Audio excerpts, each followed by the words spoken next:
Hello and welcome to a new video. Bear with me. Let's see if I can get a bit brighter if I turn it around this way. Not really.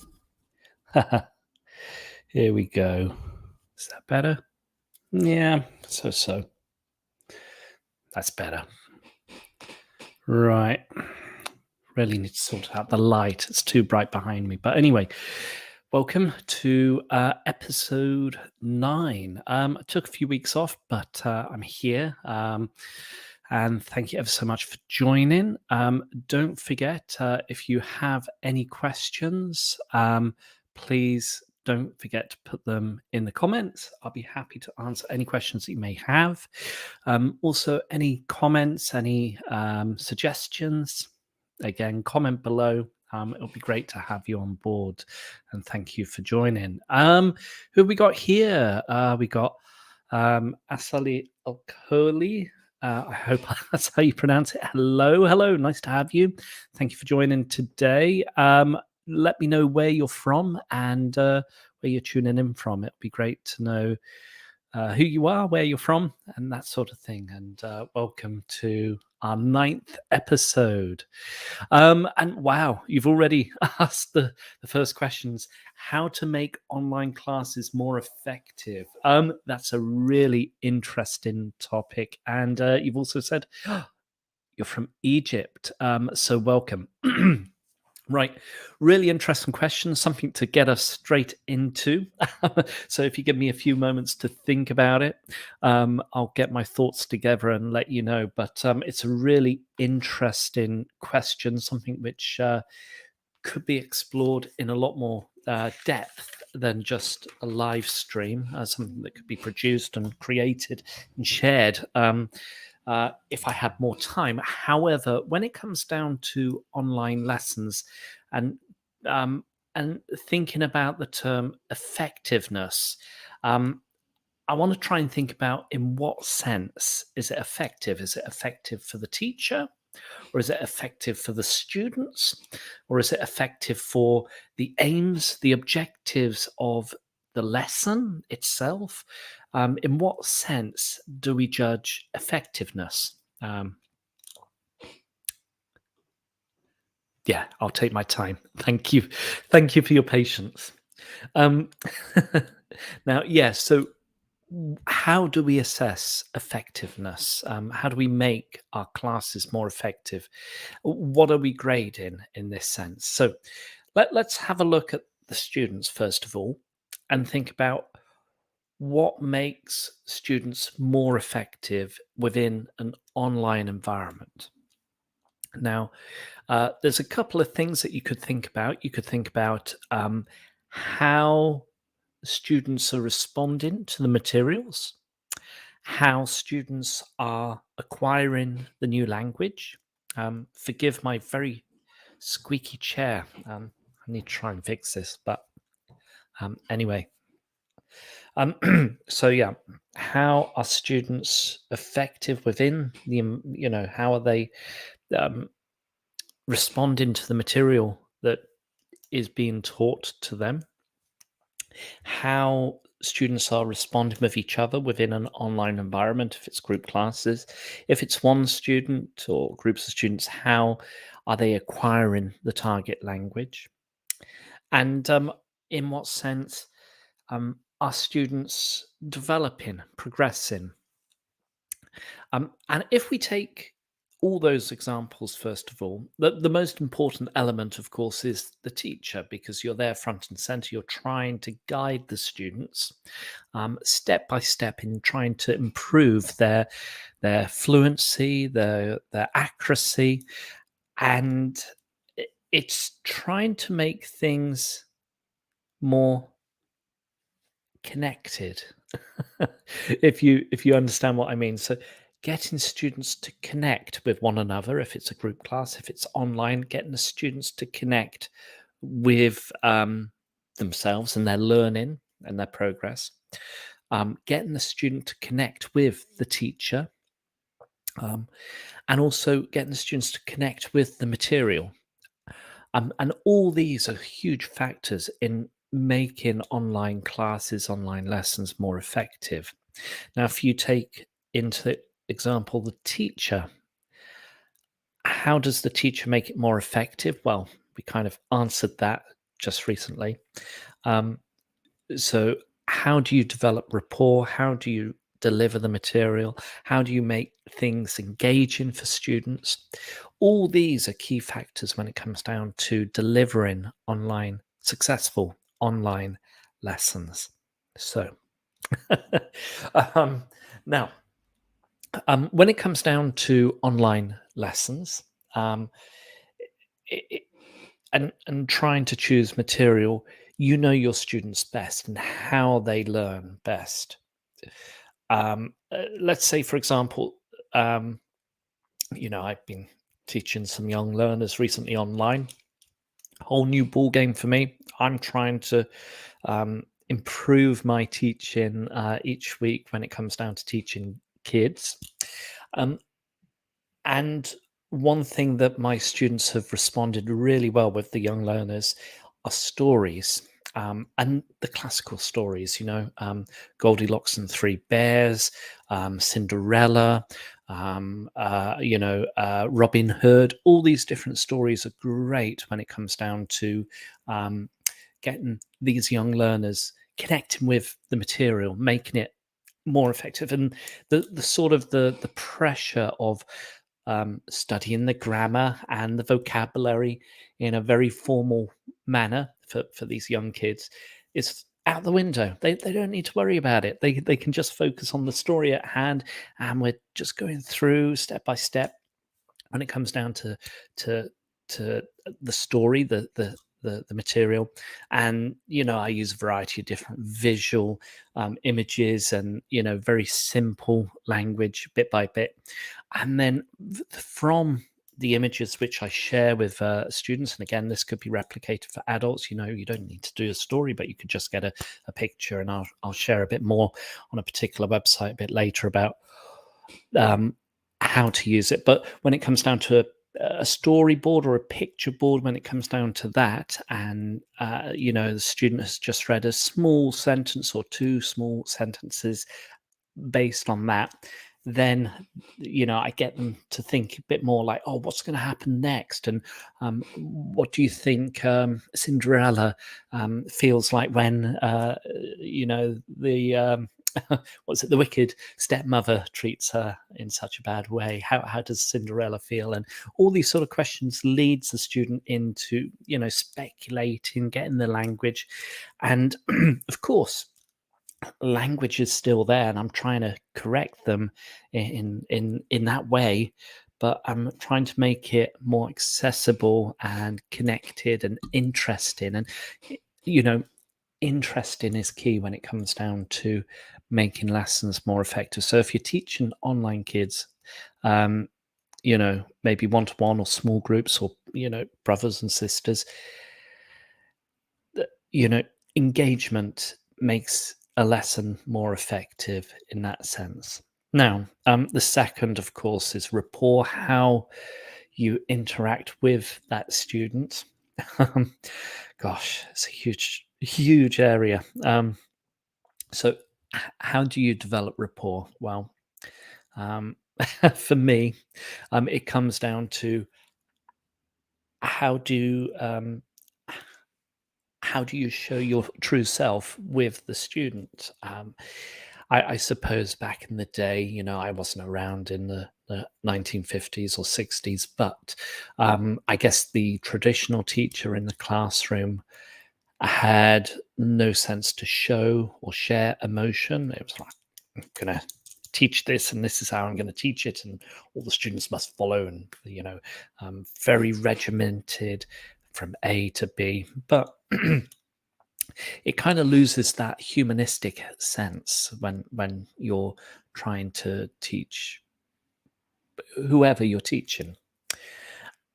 And fast forward early 2000s up to now, um, when I first started teaching, I was told rapport is key. If you don't have rapport with the students, you can throw away the lesson, because they're not going to engage, they're not going to be interested, they won't listen to you when you want to say something. how do you foster that rapport? Well, you tell students a little bit about yourself, and you get the students to tell a little bit about themselves as well. So when it comes down to the first lesson, the first ever lesson, I always get the students to tell them a bit about themselves. Where are they from? Who are they with? Etc. Etc. And it's great. It's really good. And I get, I make a note. I've got a paper and pen, and I end up making a few notes, or I type up on my computer sort of notes. And whilst I'm listening, I'm conscious of the language that they're producing, but I'm also really curious to learn a bit more about themselves. And you can tell when someone's really not that interested in you. And they're trying to create this artificial rapport. Or they're like, oh, okay, I'll give him 5 minutes or her 5 minutes, and then I'm going to move on to the next person, see if I can find someone a bit more interesting. But anyway, back to the matter at hand, rapport. You can tell when someone's, artificially developing that rapport with you. But for me, I find it so engaging when it comes down to natural rapport, natural curiosity, because everybody's got a story to tell. Everybody's got something to share, regardless of who they are. And so I follow up with a little bit more about, oh, you mentioned this. Could you tell me a bit more about it? I'm really curious, and that sort of thing. So you start to develop rapport. And then I tell the students, okay, well, I've asked you lots of different questions, so feel free to ask any sorts of questions. I don't mind. And then the students will start to say, "Oh, where are you from? Where do you live? And can you tell me a bit more about your experience? Or, what do you do when you're not teaching?" All these sorts of things. And once you have some sort of connections with the students, and you start to go, oh, okay, this student likes to do baking in their free time. Oh yeah, I like to do barbecuing. So then you've got a sort of connection already built. It's not it's not difficult. It's quite simple. And it's something that we tend to do when you meet someone new, outside of the classroom. When you meet someone, someone's introduced to you, and they say, "Oh, okay, so this is Mr. or Mrs. etc." Then you tend to go, "Ah, okay, so nice to meet you. What do you do? Where do you work? What do you do in your free time?" And you're naturally, um, you're naturally developing that sort of bridge between you and that person you're being introduced to. And you should do the same sort of thing when you're introduced to students for the first time.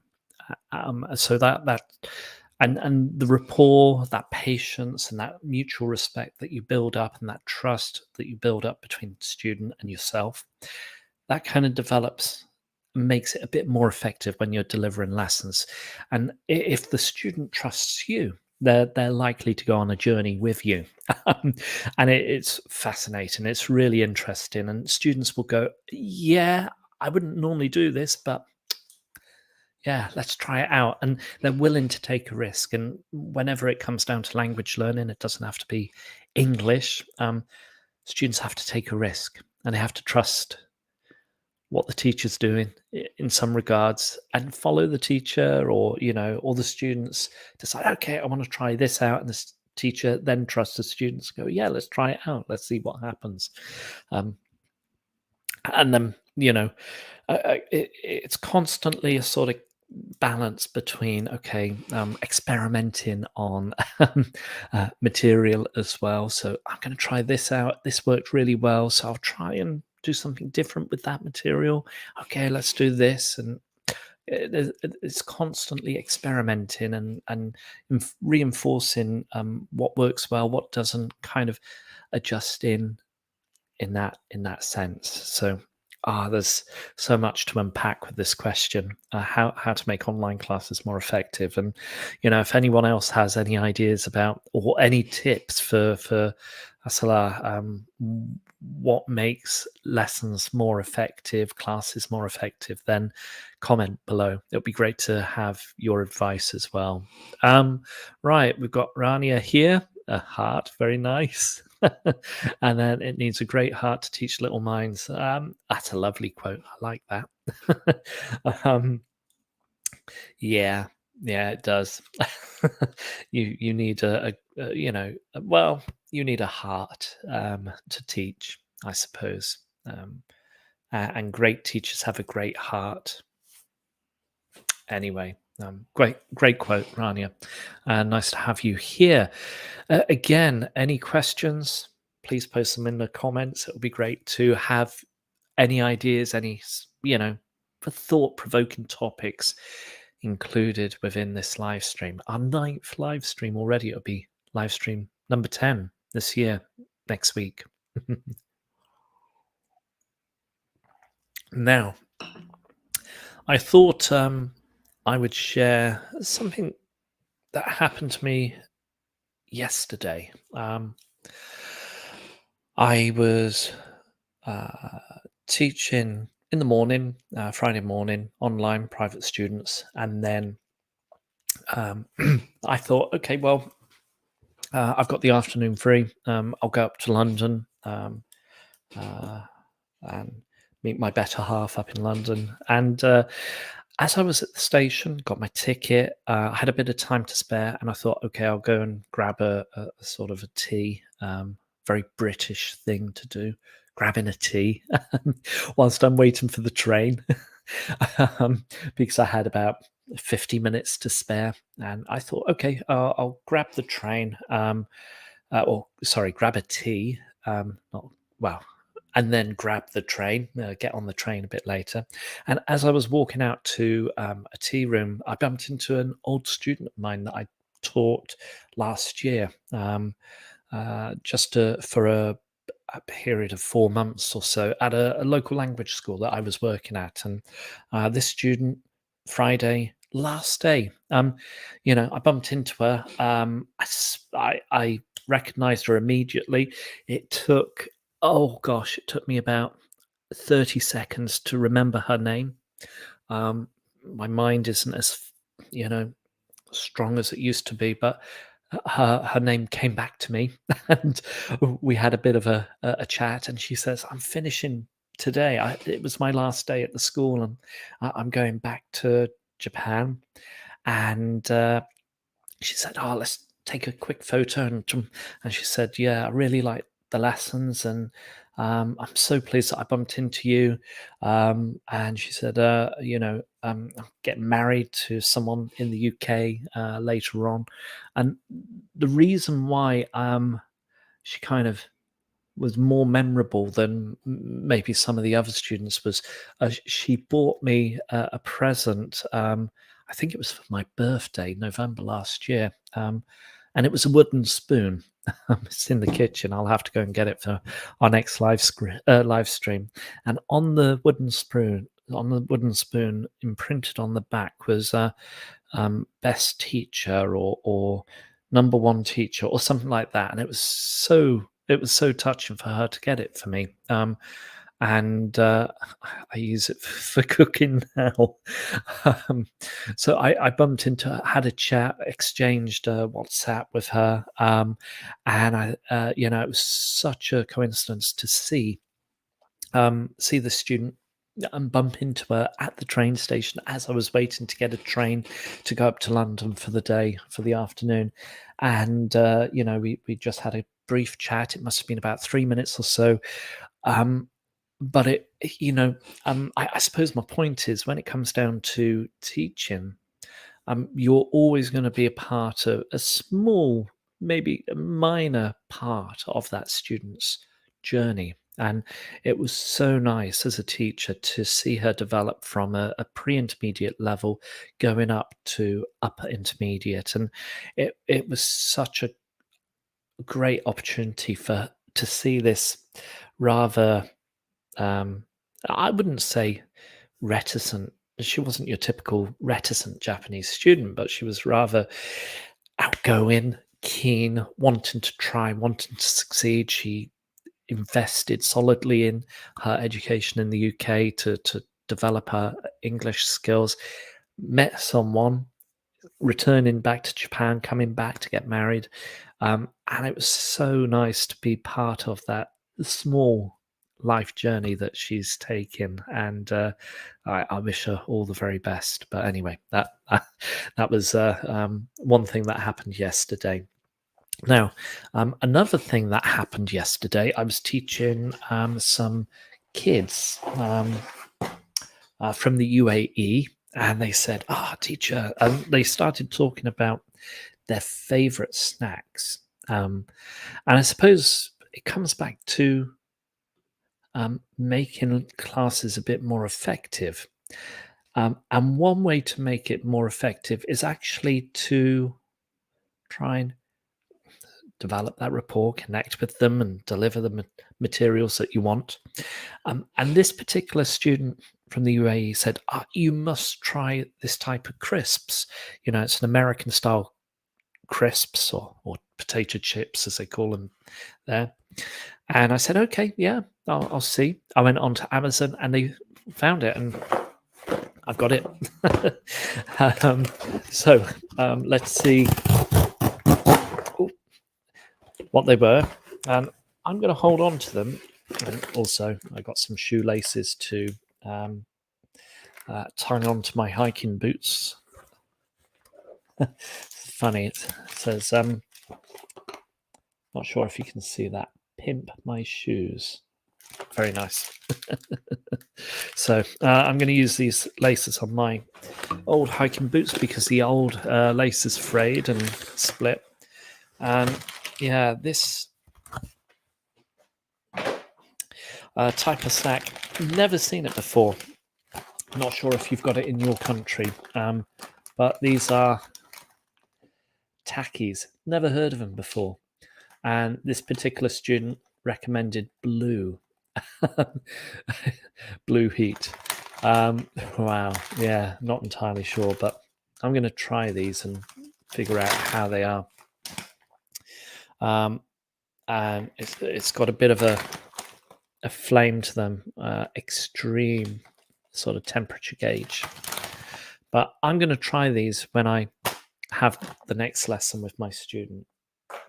And I've got no idea what, and no disrespect to American snacks, but they're not my favorite American snacks. Us British, I like a digestive biscuit from time to time, but these sort of things, well, I'm going to try it. Surprise my student when it comes down to teaching them again, saying, look what I got, and yeah, let's have a try. And I'm not hiding hold hopes. Sorry, I'm not hiding. Not holding high hopes for those American snacks. Right. Well, there we are. Any other questions? Gosh, 20 minutes have already flown by.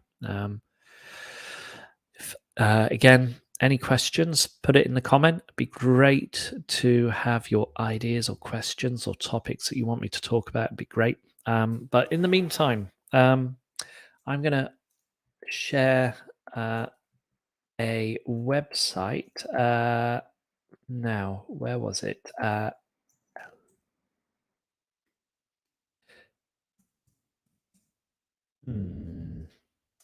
I'm going to try and look for it on my computer because the material on this is fantastic. And I did share it on a recent video that I uploaded yesterday. I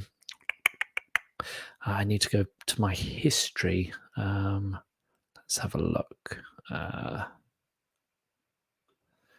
go to my history, go to yesterday. Gosh. Engu. There we are. Gamma.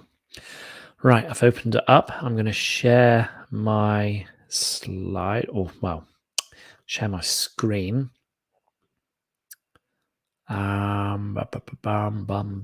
Right, here we are. Engu. Not sure if you've seen this before, but Engu, fantastic website. Really like it, and it comes down to ensuring that lessons are effective. You've got engaging material. If you've not seen this before, it's absolutely brilliant. It's really, really good. And it's either general English, news English, business English, or exam preparation. So the first thing that you can do, you can, let's say, okay, level 3 to level 6. So yeah, elementary pre-int to int. There's different things about grammar for those levels. You've got the different levels here. So prepositions of place, present continuous. And here we've got how much pizza is there, how many pizza pies are there. So countable, uncountable nouns. And you can see here different types of grammar. You've got sentence practices, countable nouns, uncountable nouns. You've got singular, plurals, it's got sort of a definition. And then we've got a bit of a language practice. So sort of conversation. How many children are there in class? How much tea do you want to drink? British tea drinker here, so plenty for me. I always put butter on my toast. Yep, I'm partial to that. Do you have any advice for me? How is your health? Does your school have computers? So it looks at grammar, but on top of grammar, it's got IELTS preparation. And so, for example, we've got speaking test preparation based on, again, different types of levels. Describing work, so part 1 and 2, or part 3, books and reading, people and education. So if we have a look at describing work, and we click on here, you can start to see the sort of structure, and all of it's free. It's a wonderful resource. Highly recommend it. And you've got the lesson objectives, the aims, and pronouncing the and the oo. Yeah. For example, we got the sort of minimal pairs, pool and Paul, and you can click on the picture and it enlarges, it zooms in. So again, like I was describing earlier, when it comes down to a sort of picture story, you could get the student to start to describe, what do you see in the story? What do you see in the picture? What is the girl doing? What's the verb? Pull. And then we've got another picture here, whilst it's loading up. What do you see in this picture? Okay, and where is this person? What's she got attached to her eyes? What do you call that? And so there's a lot that can be developed and enhanced and exploited. Maybe squeezed. All that language could be squeezed out. So you've got all this sort of images and pronunciation practice. You've got a quiz, helpful vocabulary, boss, manager, employee, worker. So all the language that's useful for describing work. And you could get the student to say, explain what the boss is. And then you've got example sentences. Again, click on the speaker and it will tell you what it is. What do you do at work? And then various collocations, have meetings, eat lunch, drink coffee, give presentations, etc., etc. You've got a sort of part 1 dialogue, a model. You could look at the answers and you could get the student to customize it or adapt it for their context.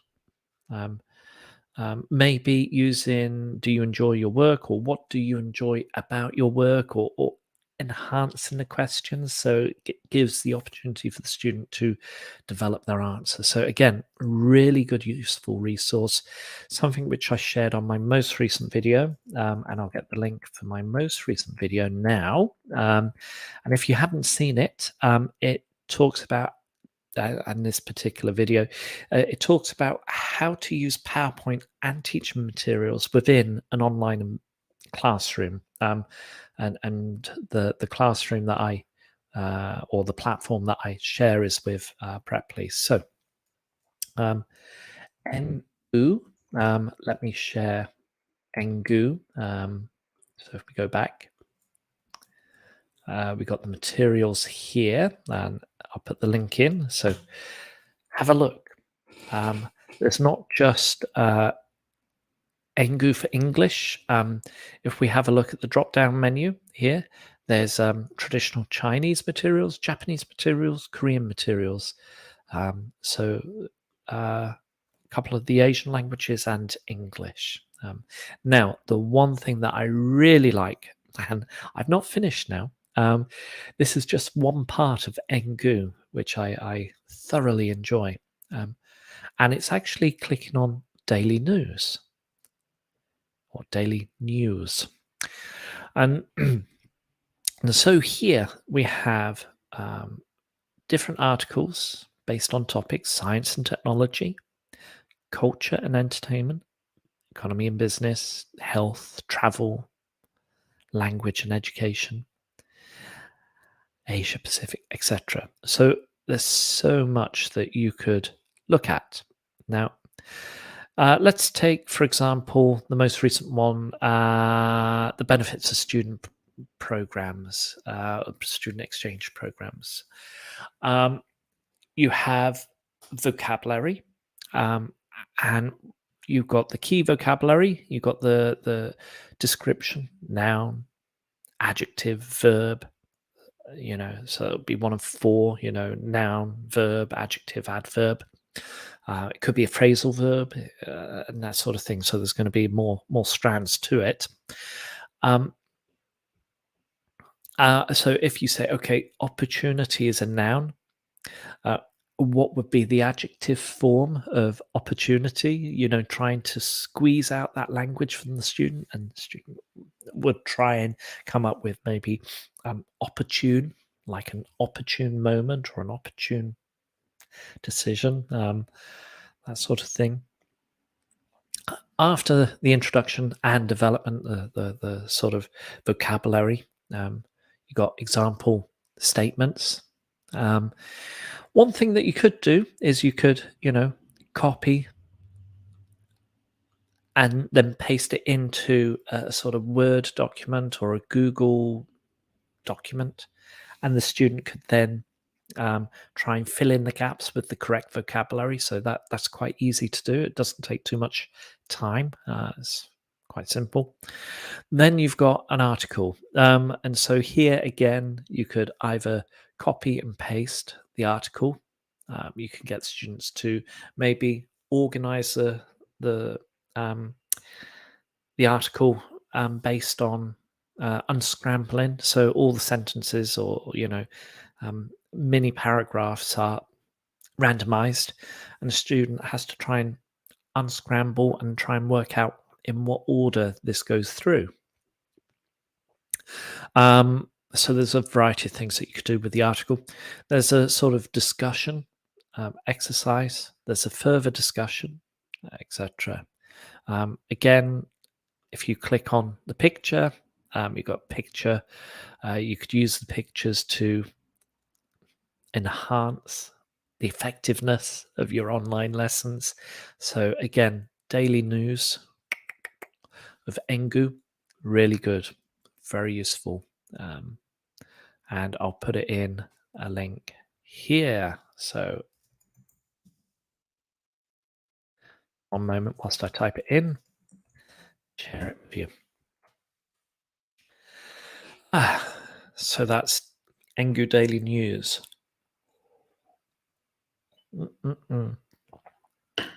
Right. Next. Yes, so that video where I did share a little bit more information about Engu, you can find it on this video. At the end, it's a bit of a bonus, so you could skip ahead to the end of this particular video, or you could watch the entirety of the video, which I'd recommend you do. and then watch the information about Engu. So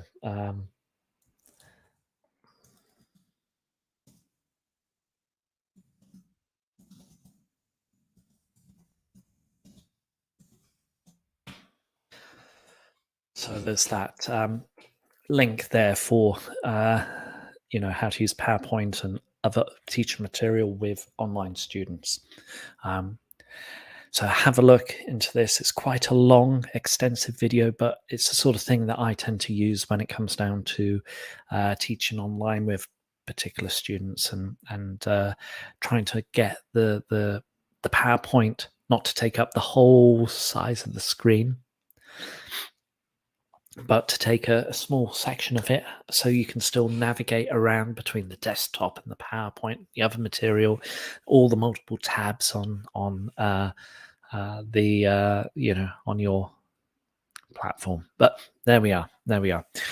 Right. Any other questions? Right. So far, with 36 minutes in, we've got just over 20 minutes. So any questions about teaching, please let me know. It'd be great to have your queries, your thoughts, or a particular topic in mind. It could be online teaching, it could be face-to-face teaching, it could be all sorts of things. But anyway, right. Whilst I'm waiting for a question to pop up, I might as well start to share some news when it comes down to English language teaching. So let me share this here. So we've got the EL Gazette. EL Gazette, I like to have a look into what's happening in the world of English language teaching. And there's a bit of the latest news, features and comments and reviews as well.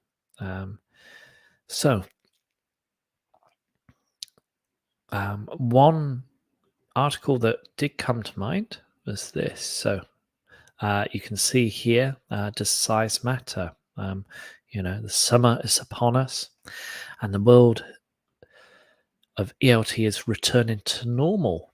Okay, so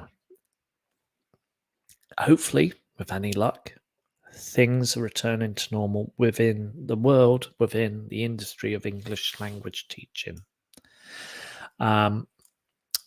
The pandemic, of course, took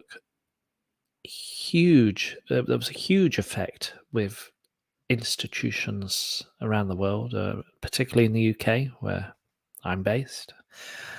And many institutes collapsed and were bankrupt because no students, no money. But some survived by the skin of their teeth. But there was a sort of a transition between online within the pandemic to back to face, and then some decided, okay, we're going to do online and face, combine it all together and offer the best of both worlds, because who knows what's going to happen in the future. So yeah, but if we dissect this a little bit more, particularly in the UK, the number of accredited centres have now fallen by a quarter. So English language institutes within the UK, they had to go through accreditation process, either with the British Council, English UK, and because of so many that collapsed and moved on, etc., accredited centres have kind of reduced by a quarter, 25%. Anyway, the summer, for example, is a sort of a boost to the business when it comes down to that, and also their company. So if a language school has a really good summer, that will keep them going until the following summer. And there's a cycle. So the summer, it really gains some interest, and then it gets a bit quieter towards October, November, December time, January, February, and then boom, it starts to pick up again in March and April, and now we're in May. And where I'm based, I can see lots of language students all around town, which is great. It's so nice to see so many international students back after the pandemic. So it's picking up again, and then it starts to reduce in demand. So there's always a cycle, but the pandemic kind of uh, was the stick in the spoke. It kind of stopped many institutes from operating, and when the summer kind of disappeared because the pandemic affected the world in March 2020, that summer everything moved online. Brick and mortar schools weren't really operating. They were having to cover the costs of their premises, but many of their teachers were working online or made redundant, etc. So it's kind of a bit of a difficulty. But now, as we move forward in 2023, hopefully things are looking better. And yeah, quite interesting. Of course, there's the sort of issues surrounding language teachers around the world, not just in the UK. And uh, um, you don't want things that are precarious by nature. You want things which are safe and secure.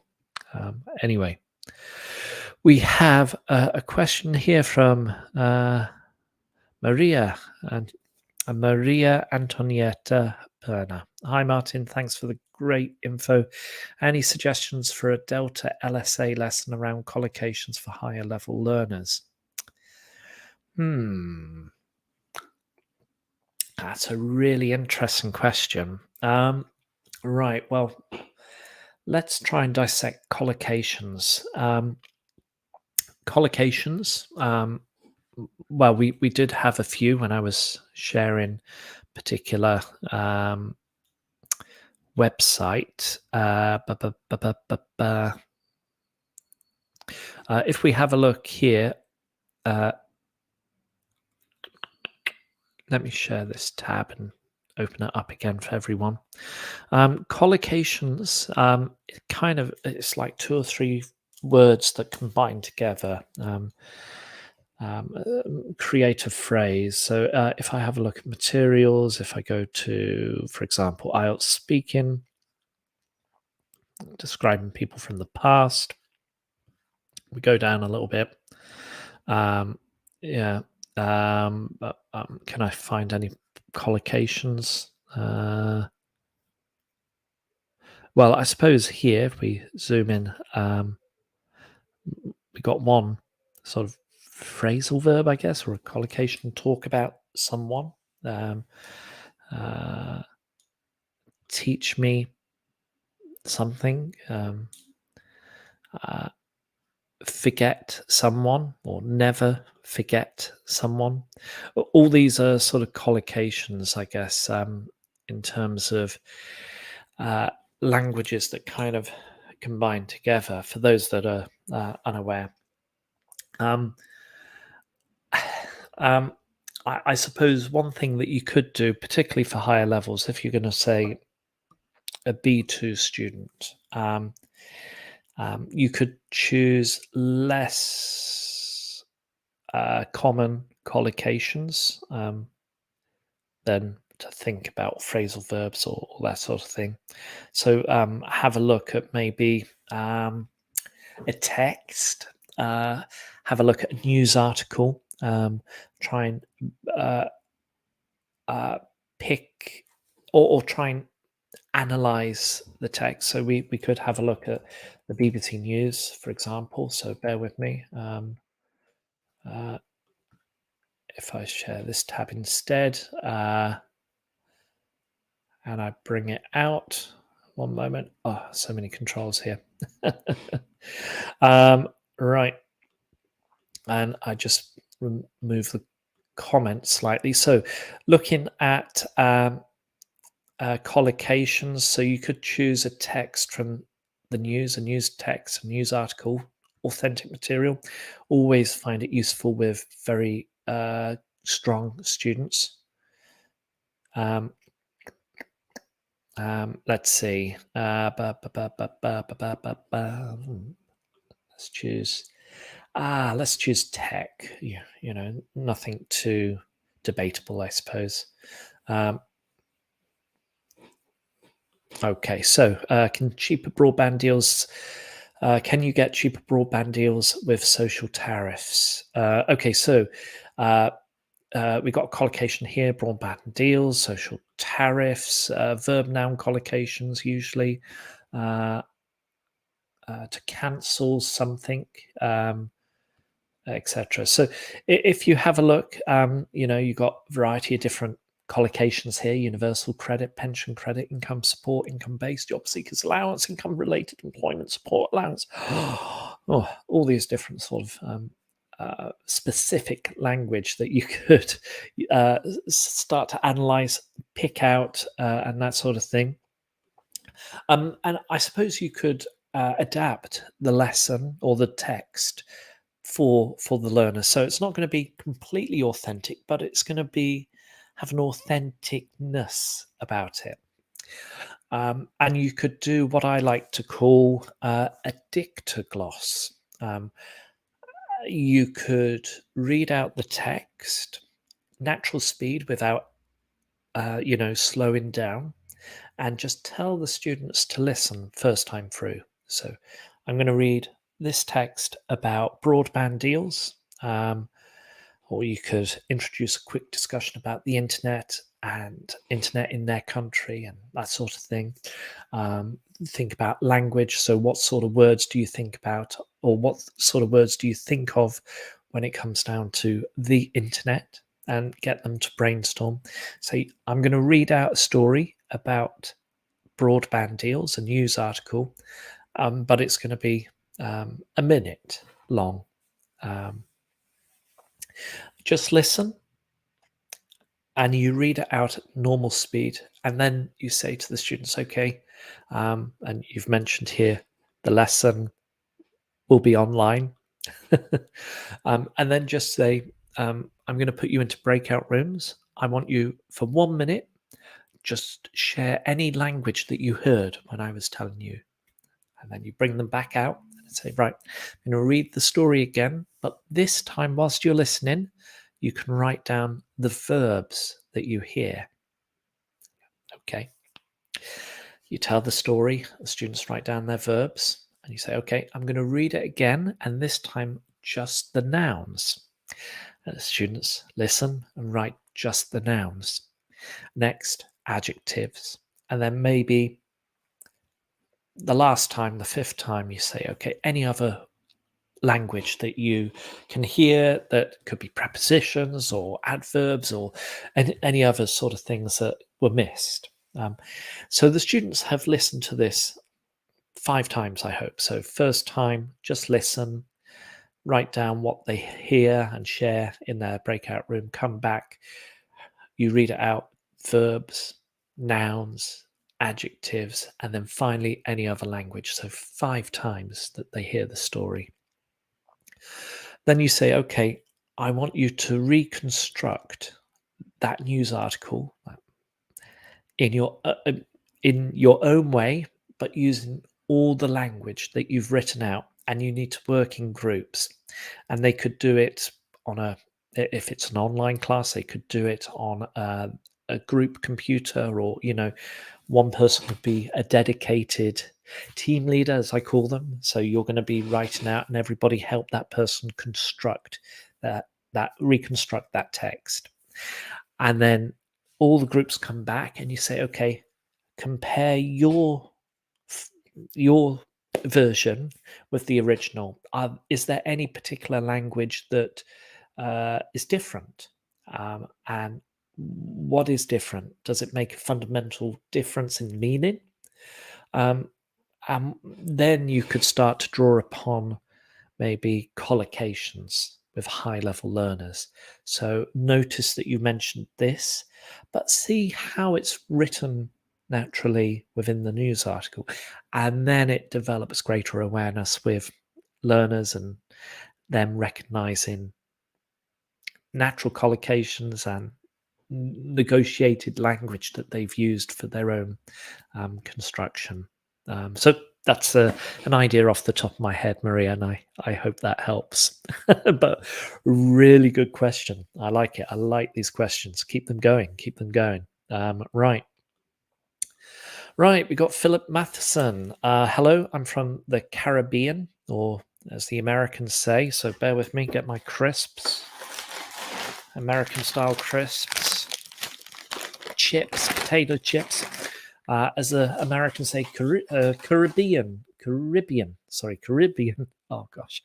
Hello, I'm from the Caribbean and I'm considering applying to a platform to teach online. Which would you recommend? Now, interesting question. Very interesting, insightful.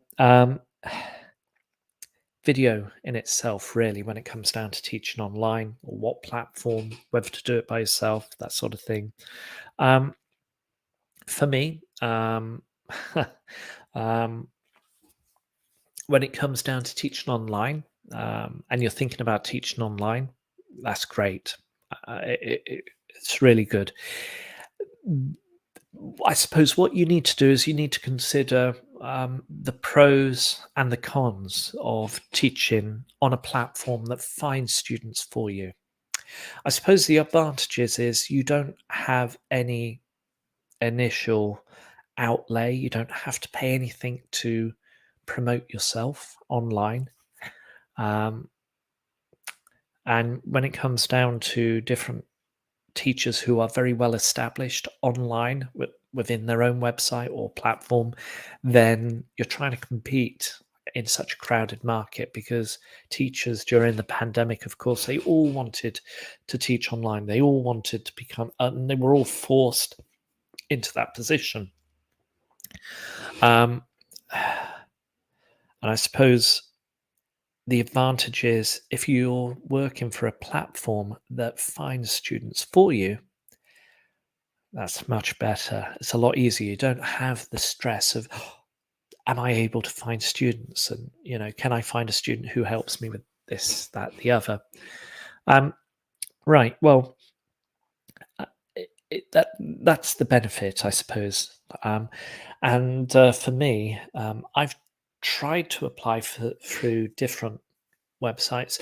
Initially, I started out as an online teacher about 8 years ago, so it's well before the pandemic, before everyone decided that, oh my gosh, the world's changing fundamentally, and I've got to find a job, and I've got to teach online and get on this sort of bandwagon. And I've already mentioned in past live streams that it was derided. Online teaching was considered not real teaching, but fast forward to COVID-19 and after the pandemic, and here we are. Everybody's teaching online. It's the new norm.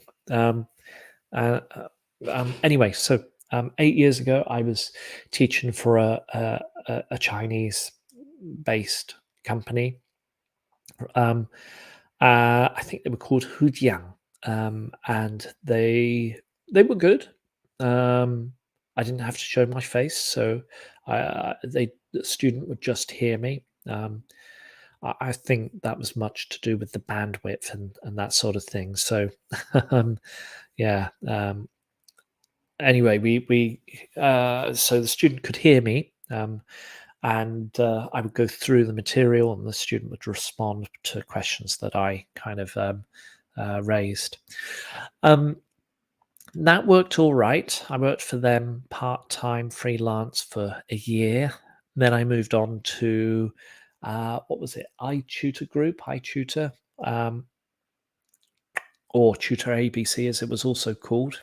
Tutor ABC, I think, was for kids. iTutor for adults, and I predominantly taught kids. Adults. I didn't want to teach kids online, and again, most of the students were based in China. But things started to go downhill. I worked with them for about part-time freelance for 2 years or so, a couple of hours at the weekends.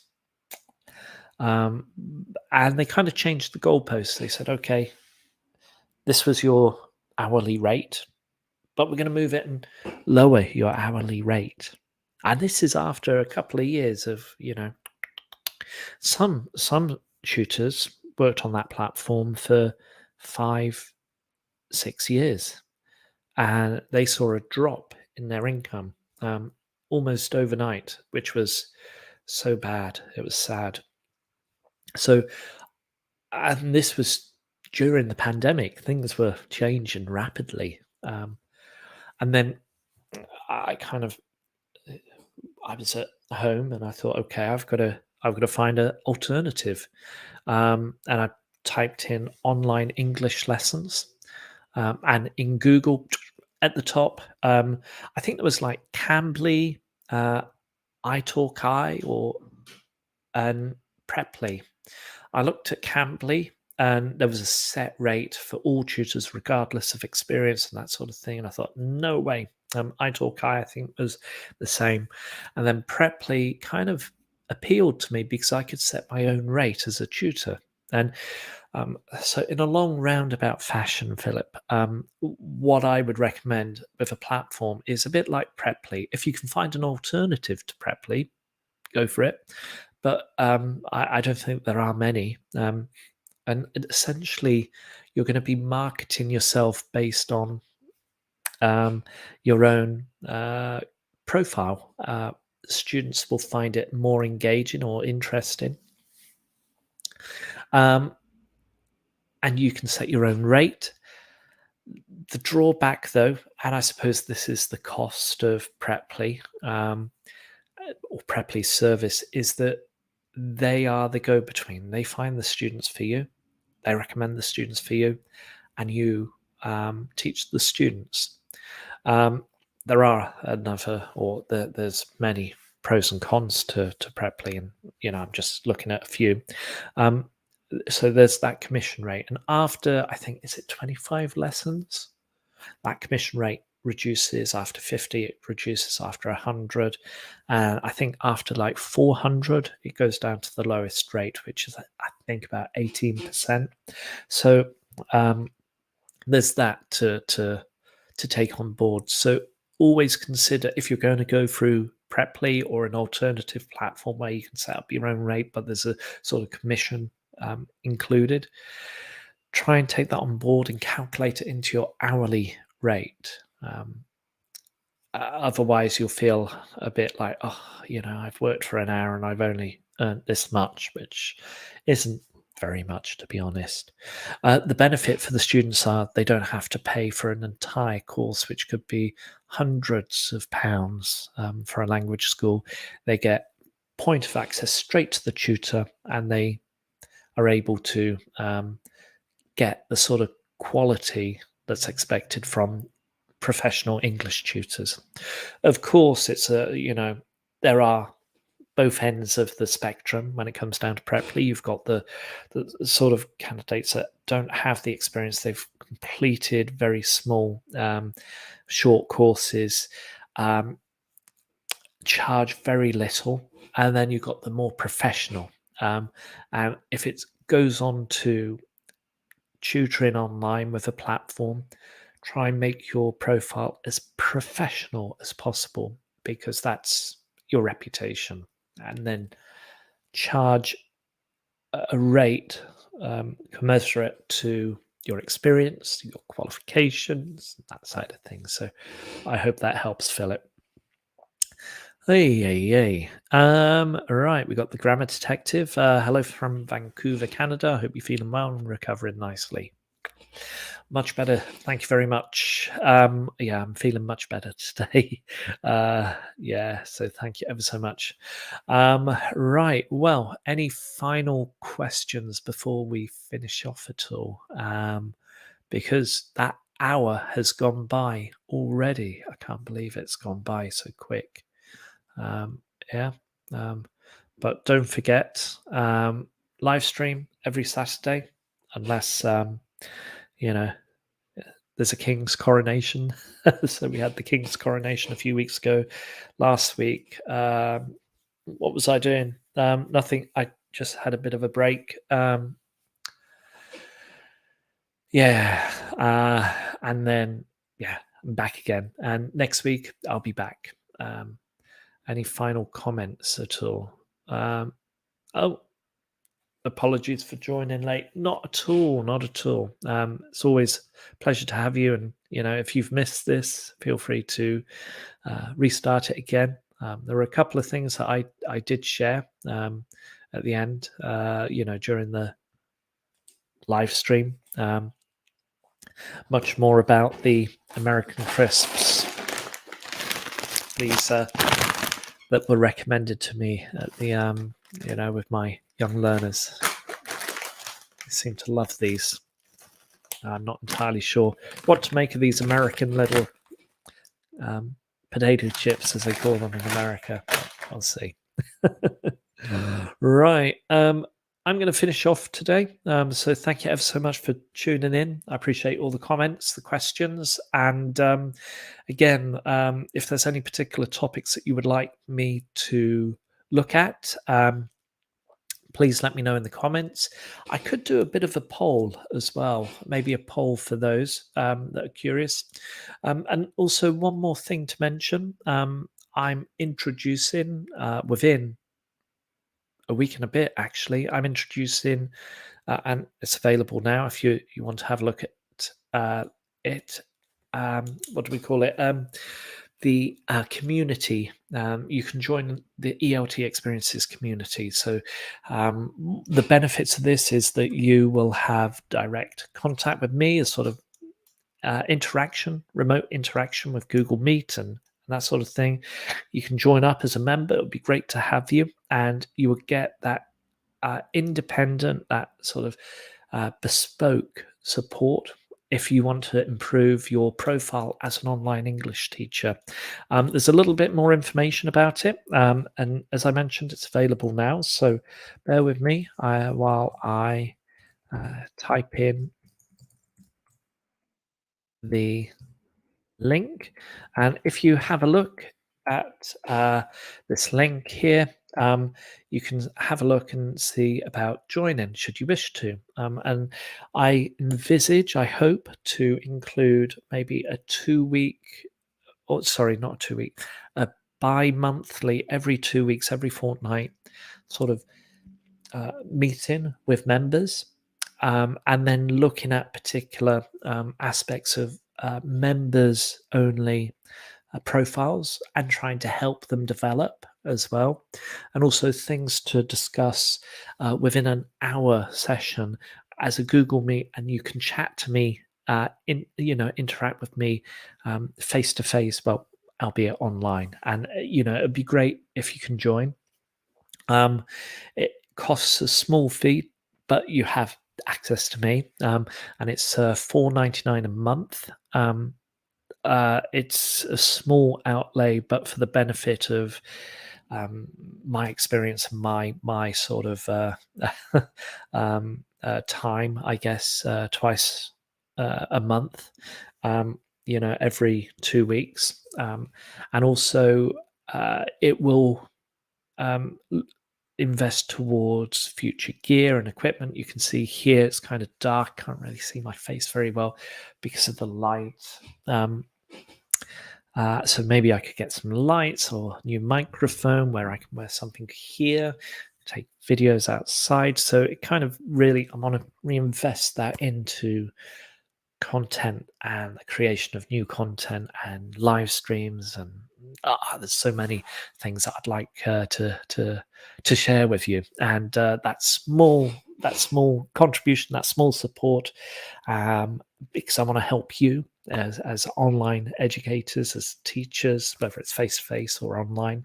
That small investment goes a very long way, and I do hope you consider joining. It would be great to have you join. Anyway, I'm going to end it up there. Sorry about that. But should you have any questions, if you have any comments, feel free to comment below in the video or wherever it's being broadcasted.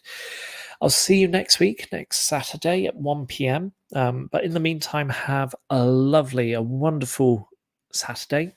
Today is it's gorgeous weather, so I'm going to be going out a bit later.